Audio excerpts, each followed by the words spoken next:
Fletcher here, and welcome to episode 5 of Deconstructed, a retro set review where we take a look back at Magic the Gathering history through the lens of a single constructed set.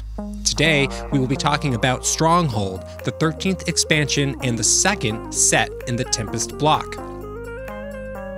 We open Stronghold as the Weatherlight exits the narrow tunnels leading from the Death Pits. As the tunnel opens up, the crew find themselves staring at the foot of Volrath's stronghold.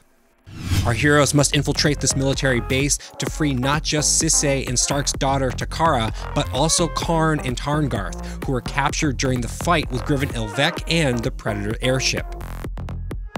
Released in March 2nd, 1998, Stronghold was designed by Mike Elliott, Bill Rose, and Mark Rosewater. Stronghold built upon the previous creature types and set mechanics set forth in Tempest. We see additional buyback and shadow cards. Most annoyingly, notably, is Constant Miss, a forever fog you can cast and buy back as long as you have lands to sacrifice. We also get a bunch of new slivers with a cycle of allied colored slivers. And the 5-colored Mama, Sliver Queen. Finally, we get way more spikes in this set, one of which is Spike Feeder, still in use today as part of an infinite life combo with Archangel of Thune in modern white-blue-green toolbox. Stronghold also put an emphasis on walls, as the Weatherlight crew is constantly dealing with walls as they climb the Stronghold. In this set, we see a cycle of 2-mana uncommon walls: Wall of Essence, Wall of Tears, Wall of Souls, Wall of Razors, and Wall of Blossoms. The latter, which was tournament playable in 1998, is still very much in use today. Back to our story. As the Weatherlight pulls up to dock to the Stronghold, they are spotted by a guard. Miri leaps into action, killing him before any alarm could be sounded. The rescue party assembles on the bridge. At the suggestion of Stark, they will first search Volrath's dungeons for Karn and Tarngarth. As the party begins to move, they see a shapeshifter transform into an angel and fly away. Krovax is sent into a fury. He is reminded of the Dark Angel Selena, his unrequited love, and is filled with rage. Breaking from the group, Krovax charges after the shapeshifter. When the rest of the party catches up with Krovax, they find him inside a cavernous war room, hunched over the shapeshifter's corpse, its wings pulled right off of its twisted body. Quietly horrified, but dealing with it, Gerard changes the subject to a large 3D projected map, showing the plans of the Phyrexian invasion of Dominaria. As Gerard realizes the true intent of the Phyrexians, an alarm suddenly cuts through the air and the voice of Volrath fills the room. Gerard is overcome with dread and a vague sense of remembrance that he has heard this voice once before. This scene is depicted by the card Intruder Alarm, a blue enchantment for 1 blue and 2 colorless that stops creatures from untapping during their controller's untap step, but untaps all creatures whenever a creature comes into play. While it never had a major impact on the Tier 1 meta for the format in 1998, this card is a basis for a lot of fun decks and commander decks that can abuse this effect, like this interesting build of elves from a 2016 SCG Modern IQ. As our heroes climb higher to the prison tower, the rescue party next encounters an unguarded bridge that comes to life as they step onto it. Backtracking to grab the shapeshifter's corpse, Gerard throws the corpse onto the bridge, and the crew runs across while the bridge is distracted by the corpse. This scene, represented by the card Ensnaring Bridge, like Intruder Alarm, did not have an immediate effect on the meta for 1998. However, unlike Intruder Alarm, Ensnaring Bridge is the basis for many tier decks today. Lantern Control, Mono Red Prison, and even Burn all run some copies of Ensnaring Bridge as either their basis for creature control in their deck or as a sideboard poser for an opponent's larger creatures.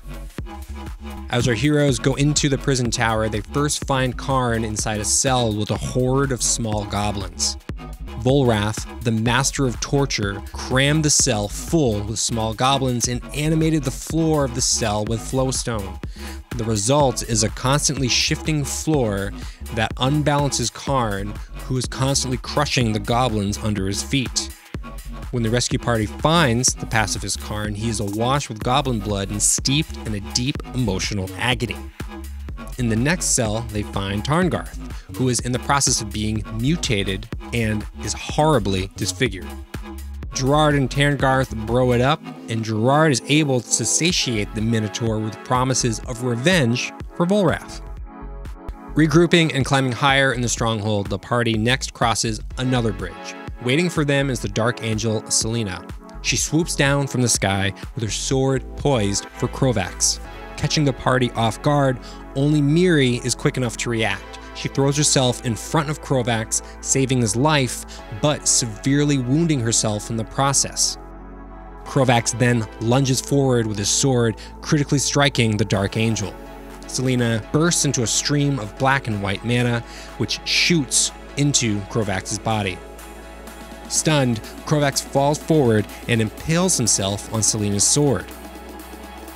As Krovax's heart slows to a stop, his breathing continues. Unbeknownst at the time, the black and white mana from Selena has turned him into a vampire. With now half of his rescue team horribly wounded, Gerard sends Karn and Tarngarth to bring Miri and Krovax back to the Weatherlight, while he and Stark press on. In a quick side story, on the way back to the ship, Karn senses a cache of nearby legacy artifacts. He follows his nose to find them and comes across the massive Sliver Queen guarding them. The Queen readies an attack, but Karn is able to pacify the Sliver and retrieve the legacy artifacts. Back with Stark and Gerard, we begin to learn more about Gerard's backstory. As Gerard and Stark approach the Dream Halls, Gerard has a vision of his childhood. He sees the family that took him in as a boy. His foster father, Sidar Kondu of the Jemera war clan, and his blood brother, Vuel. During Vuel's trial of manhood, he was unknowingly poisoned by Stark Ilvek. Gerard sensed something was wrong and intervened, saving Vuel's life, but resulting in the failing of his test. Vuel was then cast out from his clan to wander the plains of Jemera in exile. Festering a massive grudge, Vuel eventually gathered a horde of mercenaries to attack his former clan. Vuel ended up killing his father and stealing the legacy artifacts that were entrusted to his clan by Urza to keep safe. Snapping out of the visions, Gerard realizes Volrath is Vuel and Vuel is Volrath. Volrath then appears, and Gerard drives his dagger deep into his back. Volrath throws Gerard off him, retreating deeper into the Dream Halls. Next, Sisay and Takara emerge from the shadows and start attacking Gerard and Stark. Their eyes glowing red under the mind control of Volrath, Takara first strikes at her father, temporarily blinding him. Gerard knocks Takara and Sisay unconscious and pursues Volrath into the Dream Halls. Meanwhile, Tarngarth had tracked Gerard all the way back from the Weatherlight. And as Gerard and Volrath duel, Tarngarth leaps out from a stairwell to join the fight. With the help of Tarngarth, Gerard makes quick work of Volrath. As he delivers a final blow, Volrath is split open, revealing his true form. Gerard and Tarngarth realize they've been fighting an imposter, a shapeshifter who took the place of Volrath so that he could make his escape. As we end the story of Stronghold, we hear explosions booming in the background and Volrath's voice echoing through the halls. All forces engage in invasion response tactics. Destroy our enemies. Destroy our enemies. The release of Stronghold did not have an immediate major impact on the 1998 meta. The top tier of Standard still consisted of Curse Scroll aggro decks, Green Stompy, Prosperous Bloom, White Weenie Shadow, 5-color Black Control, and 5-color Green Tradewind Rider bounce decks. But that is not to say that Stronghold doesn't feature powerful cards. Mox Diamond, Ensnaring Bridge, Mana Leak, Shock, Spike Feeder, Wall of Blossoms, Tortured Existence, and Intruder Alarm are all cards that either shored up the established archetypes of the time or became the backbone of decks we know today. Worth noting with the release of Stronghold is a creative combo deck that emerged thanks to the blue enchantment Dream Halls. For 2 blue and 3 colorless, this blue enchantment allows the owner to circumvent mana costs by discarding a card that shares a color with a spell. Zvi Mosvich brewed up a deck called Turbo Zvi. It was a combo deck that accelerated into Dream Halls to then draw the entire deck and win by repeatedly lobotomizing and forcing the opponent to deck with card draw spells. Also, Stronghold introduced one of my favorite white enchantments, Pursuit of Knowledge. This comboed very nicely with Sylvan Library. By skipping the 2 card draw abilities from Sylvan Library, along with the draw for your turn, it was possible to immediately activate the enchantment, netting you a cool 7 new cards. While we didn't see much of a meta change immediately with Stronghold, in just a few short months with the release of Exodus, we will see a major meta shift at the Worlds competition of 1998. And the creation of one of MTG's first toolbox-style creature decks.